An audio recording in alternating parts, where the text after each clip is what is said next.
Member for Surrey Cloverdale. Thank you, Honourable Speaker. Inaugurated by the Canadian Mental Health Association in 1951, May 1st to 7th, 2023 marks the 72nd annual Mental Health Week in Canada. The annual campaign looks to shift attitudes and perceptions about mental health.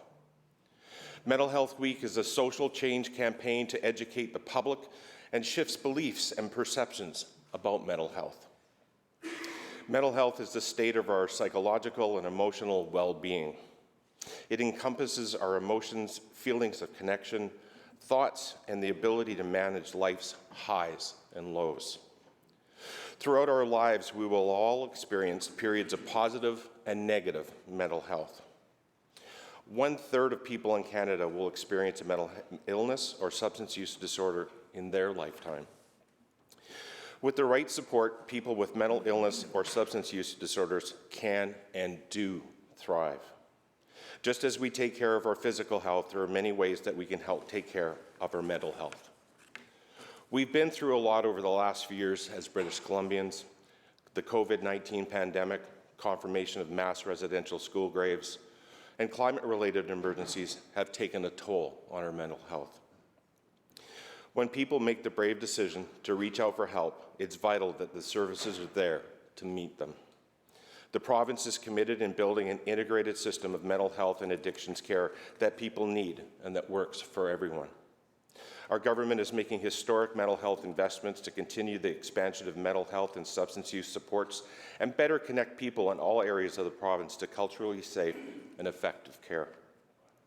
This includes virtual services that are available for people who are experiencing anxiety, depression, or other mental health challenges, as well as low or no-cost community counselling programs through 49 organizations across British Columbia, with counselors that are able to truly meet the people where they're at, whether it's through outreach, in-person counseling, or through virtual supports. Since 2017, the province has been scaling up supports and providing new ways to access care for people experiencing mental health challenges. I'd like to highlight some of the programs that our government supports in the field of mental health. Wellbeing, an online resource connecting people to mental health and addiction resources.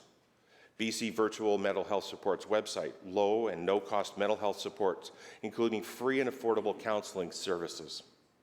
CUA's Crisis Line provides Indigenous people with culturally safe 24/7 telephone crisis supports. The Métis Crisis Line also offers culturally safe 24/7 supports for Métis people. Bounce Back, an evidence-based program designed to help adults and youth 15 years and older experiencing symptoms of mild to moderate depression, low mood, or stress with or without anxiety.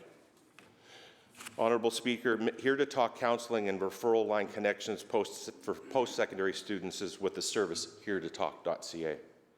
Since April 2020, where the program launched Here to Talk, it's supported over 6,500 unique students from 176 institutions. Since April 2020, Here to Talk services have been accessed 23,600 times, and counselors have provided nearly 14,000 mental health interventions at that time and more than 14,000 hours of clinical care. And the Kids Help program, it provides immediate and caring support information and, if necessary, referral to a local community or social service agency.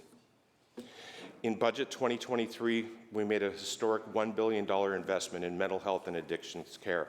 This included a $3 million investment as part of the Safer Communities Action Plan to expand mobile integrated crisis response teams, or the CAR program, as we've heard, to more communities throughout British Columbia. Teams include a police officer and a healthcare professional who respond to calls where people are experiencing a mental health crisis. Teams are able to connect the person in crisis with the supports and services that they need. Foundry, which offers counseling, peer support, primary care, and family support through virtual, voice calls, video, and chat. Foundry virtual services are available province-wide for youth aged 12 to 24 through their website, the Foundry BC mobile app, or by calling 1-833-FOUNDRY. The province is expanding the Foundry network, and currently there are 14 locations across the province, and there are 9 new centres currently in development, including Burns Lake, East Kootenay, Port Hardy, Sea to Sky, Surrey, Fort St. John's, Tri-Cities, Kamloops, and the Sunshine Coast. Honourable Speaker, on August 31st of 2022, the CRT announced that Canadians will be able to call 988, and they can text it or call it, and that will start in the fall of 2023. And that is in case they're in need of immediate mental health supports and suicide intervention.